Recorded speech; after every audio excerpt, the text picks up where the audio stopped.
नमस्कार सब मिथिलावासी के हमरा तरफ से प्रणाम। साथ ही एहि चैनल पर हम मैथिली में मिथिला के बारे में और जे भी जानकारी हेतै वो सारा कंटेंट अहाँ के एहि मैथिली चैनल पर अहाँ के मिलते और मैथिली भाषा में मिलते जेकर अहाँ आनंद उठा सकै छी। तो जेकरा लेल अहाँ के हमरा चैनल के सब्सक्राइब करऽ पड़त। चैनल के सब्सक्राइब कर लेबै। चैनल सब्सक्राइब करे में पैसा नहीं लगे छे, एहिमे कोई पाई नहीं लगे छे, बिल्कुल फ्री छे।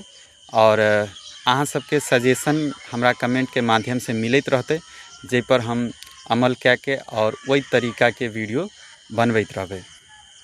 तो अहाँ सब सजेशन भी देबै और दिशा निर्देश भी देबै और हम जे बनाएब ओकर वीडियो जे कंटेंट बनेबै ओइमे की कमी छे या की अहाँ के नीक लगल से अहाँ कमेंट में हमरा फीडबैक दैत रहबै।